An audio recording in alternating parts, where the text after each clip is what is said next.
Je m'interroge ce jour sur la question du non-respect de la loi numéro 2005/007 du 27 juillet 2005 portant code de procédure pénale au Cameroun. Comment comprendre ce non-respect du code de procédure pénale dans ce pays? Pourtant, le texte en lui-même a été savamment rédigé. Comment comprendre que 14 ans après l'entrée en vigueur de la loi numéro 2005/007 du 27 juillet 2005 portant code de procédure pénale qui dispose en son article 122, je cite, 1. Le suspect, en cas d'interpellation, doit être immédiatement informé des faits qui lui sont reprochés. Il doit être traité matériellement et moralement avec humanité en ce qui concerne les interpellations dans les unités de force de maintien de l'ordre. B. Au cours de son audition, un temps raisonnable devra lui être accordé pour se reposer effectivement. C. Mention de ce repos devra être portée au procès verbal. Point. Alinéa 2. Le suspect ne sera point soumis à la contrainte physique ou mentale, à la torture, à la violence, à la menace ou à tout autre moyen de pression, à la tromperie, à des manœuvres insidieuses, à des suggestions fallacieuses, interrogatoires prolongés, à l'hypnose, à l'administration des drogues ou à tout autre procédé de nature à compromettre ou à réduire sa liberté d'action ou de décision, à altérer sa mémoire ou son discernement. Comment comprendre que 14 ans après 2005, nous soyons encore là à vivre des scènes relevant de la fantasmagorie, des scènes allant à l'encontre de l'article 122 du Code de procédure pénale dans nos unités de force de maintien de l'ordre? Sommes-nous dans la logique du policier roi, du gendarme roi, mieux dans le règne de l'impunité? Comment comprendre qu'il ne passe pas un seul jour sans que l'on ne fasse allusion en cas d'interpellation, qu'on ne fasse allusion à des cas d'interpellation arbitraire dans ce pays?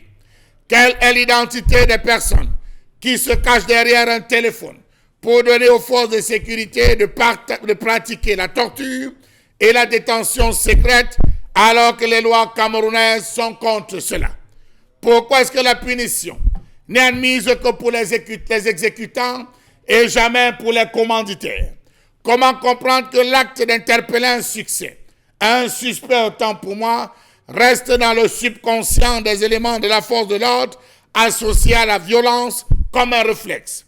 Comment comprendre que nos gouvernants se refusent à reconnaître la pratique de la torture alors que les observateurs internationaux indépendants n'ont pas la possibilité de se rendre librement dans tous les lieux de détention et de rencontrer des personnes détenues? Comment comprendre que depuis la dénonciation d'actes de torture, aucune action n'a été menée de manière indépendante et impartiale sur toutes les allégations de torture, de détention, au secret et d'autres traitements cruels, inhumains ou dégradants concernant tous les lieux de détention? Il aura fallu que Facebook arrive pour qu'on puisse penser, au vu de certaines images, procéder à des réactions. Est-ce qu'on va dire désormais que la délégation générale à la sûreté nationale ou encore le CED travaille avec un agenda ou avec un point culminant Facebook? Les hommes en tenue qui frappent et infligent des tortures aux suspects ne se rendent parfois pas compte qu'ils sont en train de le faire, disent certains. Comment comprendre que l'instruction et la formation des forces de l'ordre travaillent plus à la répression qu'à la déconstruction de ce réflexe de violence et de torture chez l'homme?